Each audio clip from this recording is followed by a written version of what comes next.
Erin Ogunkay joins me on the set to take a look at what the papers are saying today. Hi, Erin. Hi, Jeannie. You're starting with international reaction to that ceasefire deal to end hostilities in the breakaway region of Nagorno-Karabakh. Yeah, that's right. Azerbaijan is hailing this as a victory because the country obtained much of what it's been seeking for decades. That's to say, an end to some 25 years of Armenian control over the disputed region of Nagorno-Karabakh.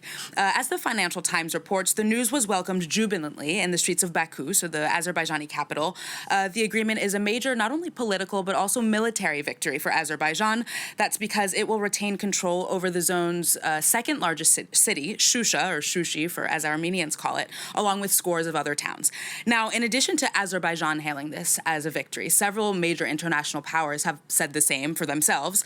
For observers quoted in the English-speaking Russian paper, the Moscow Times, the deal solidifies Russia's position as quote, the only regional broker, and therefore marks a geopolitical victory for Vladimir Putin.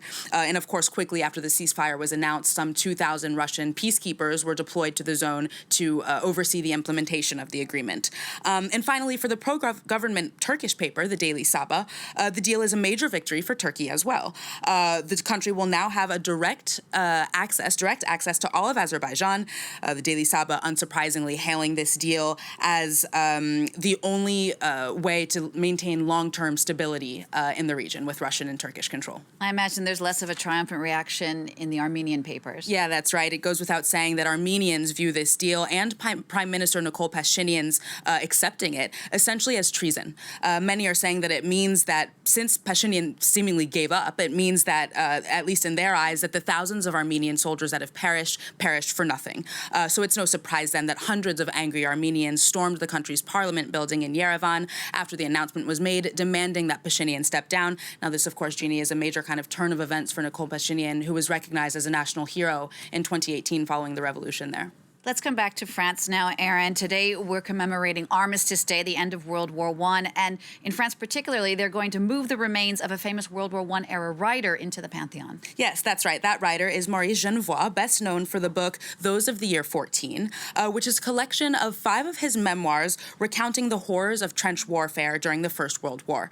Now, with its detailed insight into the experience of the poilus, that's how in French they refer to the French soldiers that fought in trench warfare, the work is largely considered to be among the greatest literary achievements to have emerged from the First World War. So Genevoix will join the 70 other men and women in the Pantheon, which of course is one of the country's highest honors. Now, for the author of a piece in the HuffPost, President Macron will also be using this as an occasion to deliver a political message. In his speech today, he's expected to connect the past and the present by linking the struggles and French resilience during the First World War to the struggles and French resilience to more modern-day challenges. That, of course, for Emmanuel Macron, I quote, being terrorism and religious separatism. Now, this comes, of course, as France reckons with a recent spate of terror attacks and, of course, ahead of the 5-year anniversary of the November 13th attacks.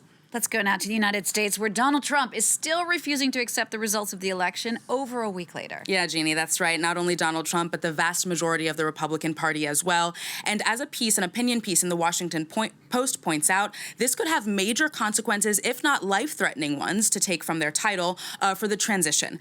Why? Because this piece draws a link between the 9/11 attacks, which occurred 8 months after George Bush's inauguration, and the delayed transition following that.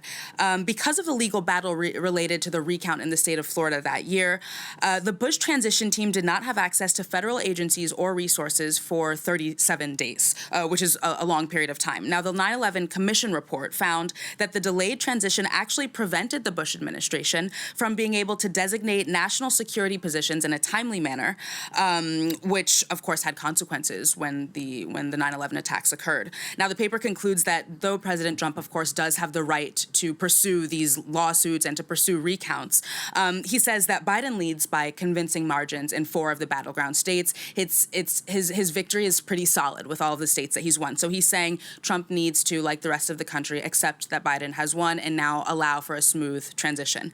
Now, this piece comes, it's worth adding, that the New York Times also contacted Democratic and Republican election officials in several dozen states who also confirmed that there was no evidence of fraud or any other irregularities affecting this election. Quite to the contrary, Jeannie, officials concluded that the process was actually a remarkable success despite the ongoing coronavirus pandemic and the unprecedented volume of mail-in ballots. We still have a ways to go on that one, I think, Erin. Just to wrap up now, you've got a story about another botched art restoration in Spain. Yes, Jeannie, that's right. It makes you wonder if something more sinister is afoot, because this is probably the fourth or the fifth botched restoration coming out of Spain in the past several years.